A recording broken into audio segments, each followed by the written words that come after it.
So something I'm realizing as a frank kind of honest uh, assessment, I don't look as well without my black lipstick as I do with like just a lip gloss on, but I don't look bad either.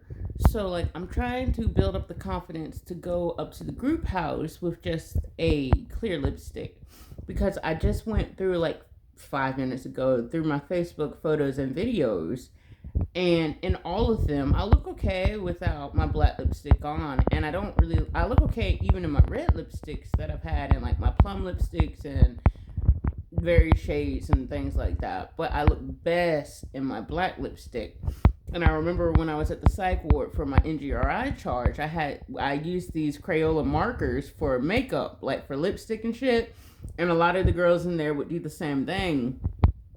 And I used red, and everyone was like, "Oh, you look so pretty with makeup on."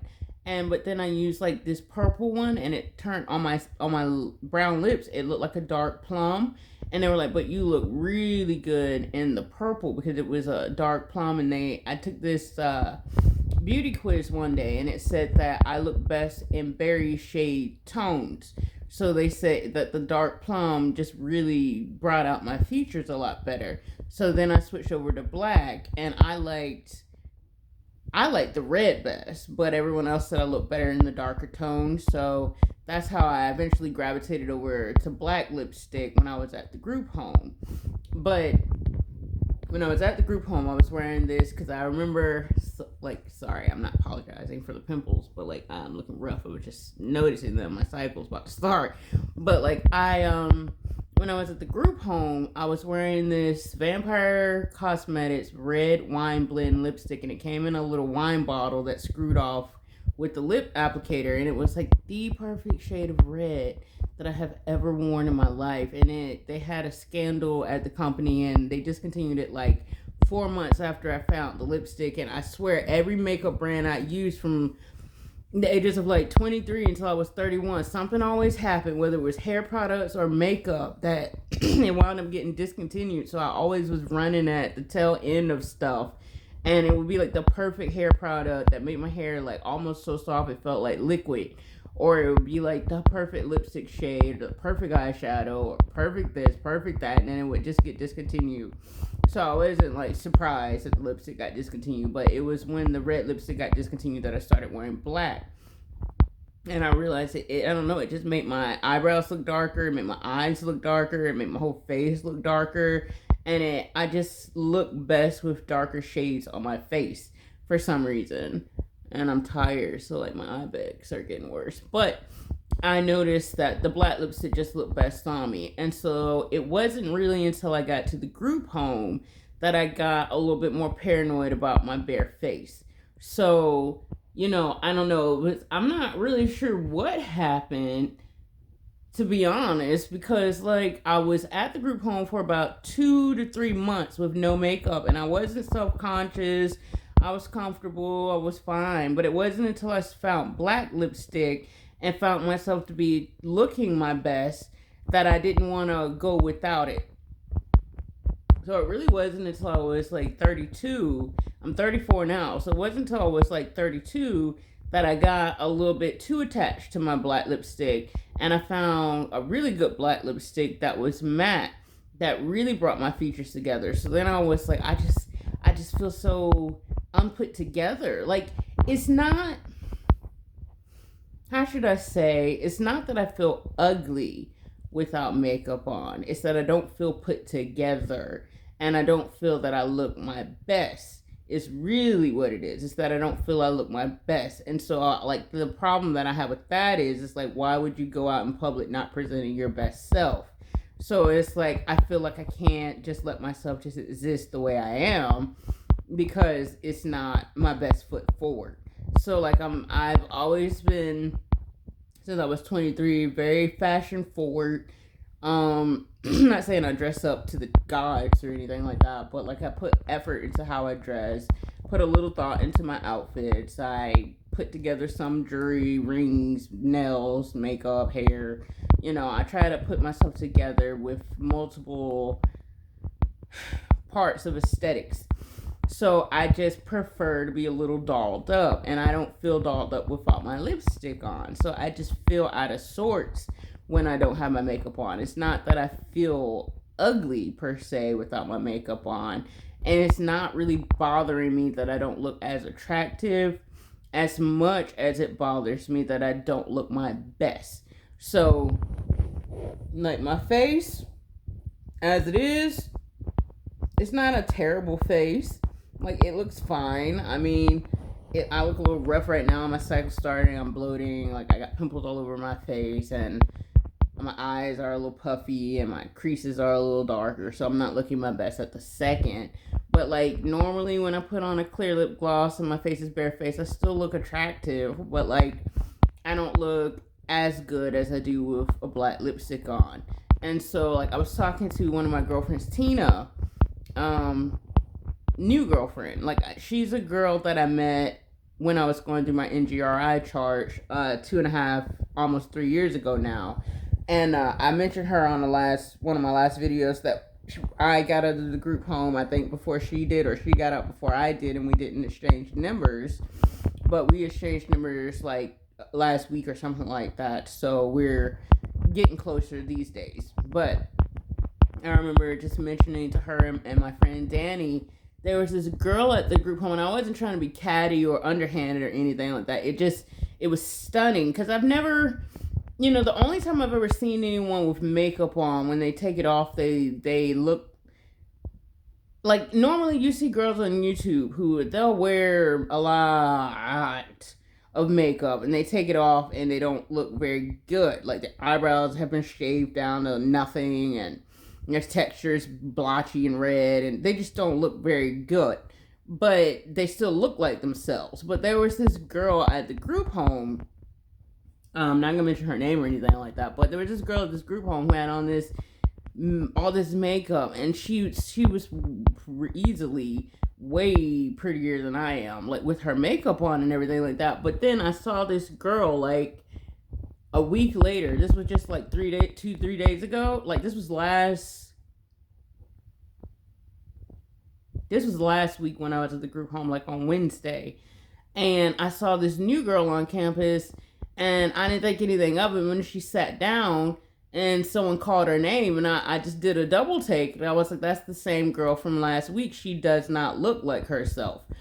Like, she looked like a total different person, and she didn't look very good.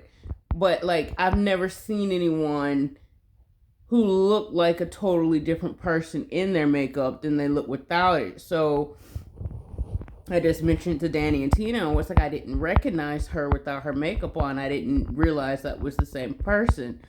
And Tina just was like, yeah, I don't like it when people don't look like themselves without makeup on. So I showed her one of the videos I took on my Facebook where I had just plain lip gloss on, and just this little short reel that I took on Facebook with music, because every time I make a short, not a short, but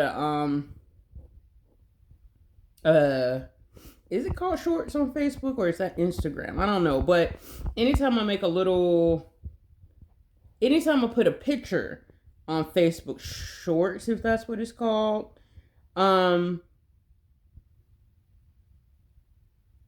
not your feed where it goes onto your save photos, but like on where you can scroll through on the top, click on it and scroll through it on the top. That thing, feeds or shorts or whatever it's called. Anytime I put something up there, photo up there, I overlay it with music.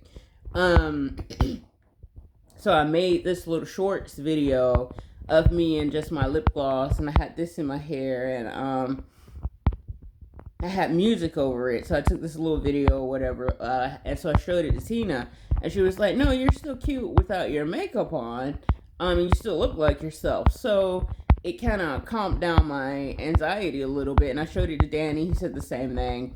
And then when I had my ex-boyfriend Ian over here last Sunday, not this Sunday past, but the Sunday before, I was this is what I was talking about in my last video, when I was like, I don't know what guys are talking about when they see their girlfriends chilling around the house in their sweats and no makeup on, and her hair's a mess, and they're like, holy shit, you're so sexy right now. Like, I don't get it. But that's the way I was dressed up. I had no makeup on. No eyelashes, no eyeshadow, no nothing. I was in his hoodie because he gave me a hoodie when we were dating that comes down to my knees almost. It's this gray hoodie and these gray sweatpants that I'm wearing right now, and clear lip gloss and nothing on my face. And I think I had this in my hair, or I had my curly hair out, or whatever was going on. And he just commented when he came over last Sunday, this past Sunday, that I was looking really good when he had come over the previous Sunday. And it kind of made me feel good because I was like, well, I was barefaced, so at least he didn't think I looked ugly. But, I never know how I come across. So, like, I want to kind of test the waters and go up to the group home with nothing but my clear lip gloss on. Because, like, I want to break out of the molds of being. Because I think honesty, if I'm going to be totally honest and transparent, I have a fear of being seen barefaced. That is the only reason I'm so attached to my black lipstick. And it's like an irrational fear because it's not spawned from like how people are going to treat me, because I know they're not going to treat me different. It's not spawned from how people are going to talk about me behind my back, because I give zero fucks about that. It is not spawned from, oh, I'm not going to be able to get intimate with the people I want to get intimate with because they're going to be like, oh, she's horrid without her makeup. Like, they've seen me without my makeup and they're still with me. So it's not from that. Like, I don't know where it comes from. I might have a inkling of where it came from. And it's still kind of ironic because considering what I think of myself without my makeup on, that it's neither bad nor good. And sometimes it is good, or it's good enough that it's not like a shocking to see me without my makeup on. It's not like, oh, you look terrible. Like, it's fine. But I remember when I was like 24, 25, I was still like 130 pounds.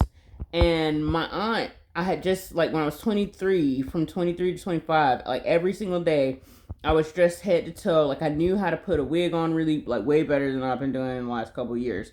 But I knew how to put a wig on super well, and they looked really good, and they were always wavy and down to my ass, and, like, 130 pounds, C-cup boobs, size 9, 10 pants, so a big butt, and just petite, and my waist was about the size of Marilyn Monroe's, and I was, like, hourglass, and, like, my hair was growing out. I was down to here, so I would wear my hair out, or I would have a wig on, and I was really good at applying makeup at the time.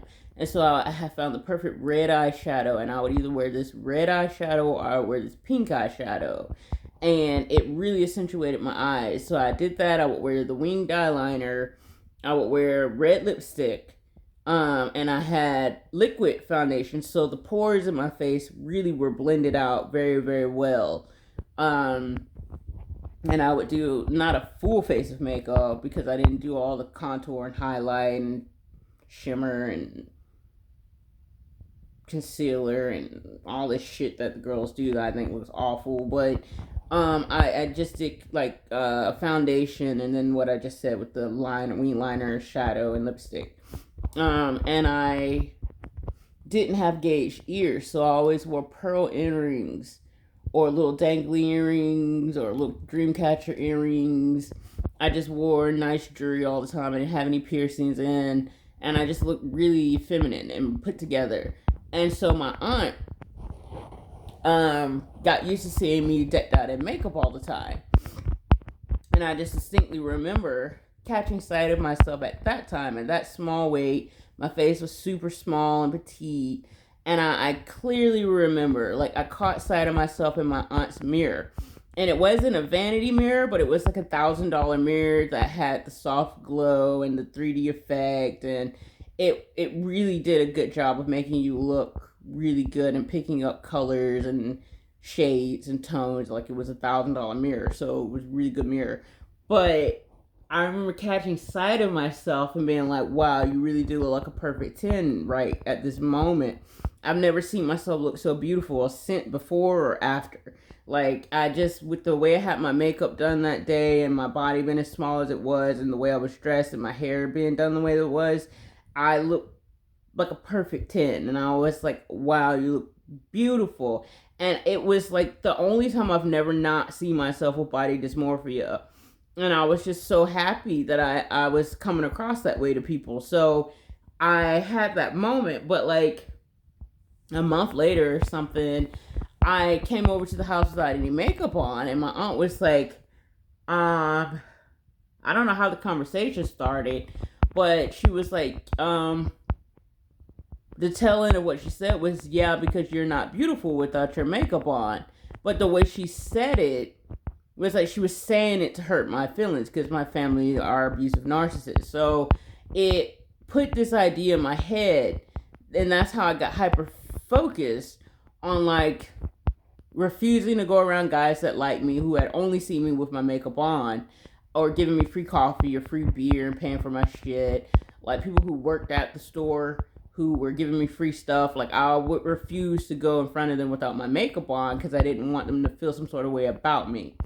So I got like a very unhealthy relationship with makeup at the time. But I got over it. So when I went to, and then I thought about the fact that like my mom always was looking at like my features, and she wasn't looking at like my skin texture or like my body size or like my hair or nothing like that. But she always talked about my eyebrows, and while they are a little sparse, she was like, you have archy eyebrows and you have a duck lip. And she was like, and you,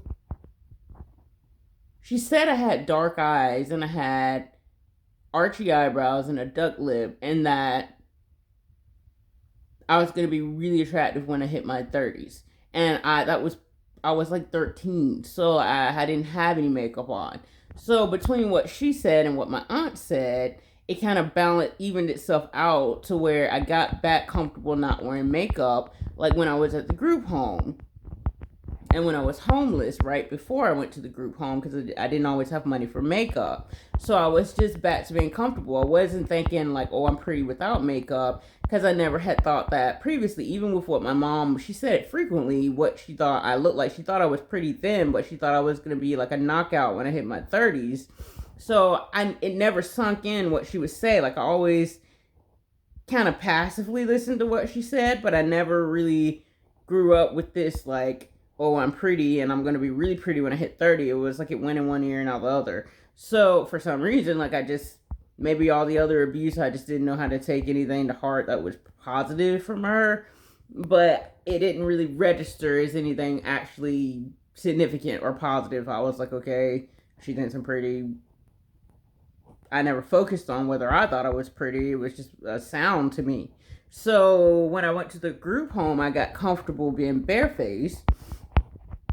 And then, like, I'm not sure what the defining moment was that made me attached to black lipstick. No one said anything. It wasn't like a overwhelming amount of male attention. It wasn't like anything triggered it. I guess it was just probably from going from barefaced and feeling okay with myself to seeing myself with makeup again, which I hadn't seen since I was like 27 and I was 31 then. So being able to have a little bit of income and being able to play with makeup again, and I was starting to take care of my hair again, and it was starting to grow long again, and I had money for good clothes and good makeup, and I had lost a lot of weight. I had gained some weight from the group home, but I had just lost all that weight at 29 years old, where I had lost the 50 pounds. So I was like 150 pounds, and I had went up to 169. So I wasn't all that big. I was like 20 pounds lighter than I am now, which at 169 is slim on me. But I guess it was just seeing myself with makeup on again. I just felt beautiful in the makeup. And even that doesn't stay stagnant with body dysmorphia. Like you have a lot of bad down days where you don't feel beautiful at all in anything, no matter how dressed up you are, no matter how much effort you put into it. Like you just don't. But it got to the point where it's like, if I don't feel beautiful in my makeup, I'm definitely not going to feel good without it. And so that's where I'm stuck now, where it's like the body dysmorphia is so bad that 8 days out of 10 of the week, so like 5 out of 7 days during the week, I don't feel attractive in my makeup. And then like 6.5 days out of 7 days, if I take my makeup off at the end of the day, I feel ugly without my makeup on. And that's body dysmorphia rearing its head, because like that half a day during the week, or it's not like half a day, like on the 7th day, half a day, I feel fine in my lip gloss. It's like sprinkled throughout the days. So it's like the way body dysmorphia works, it'll be like Monday, I'll come home and take my makeup off at 8 o'clock at night because I'm getting ready to go to bed. And then at 8:12, when I go pee and catch sight of myself while I'm washing my hands, like, and I'm in my lip gloss, I'll look fine for like 3 seconds. And then by the time I finish washing my hands and I'll glance up in the mirror, I'll look ugly again. And like, so that's what body dysmorphia does. So like, I'll have a handful of seconds every day throughout the week where I look fine, but like 99.9% of the time without my makeup on, I just feel ugly.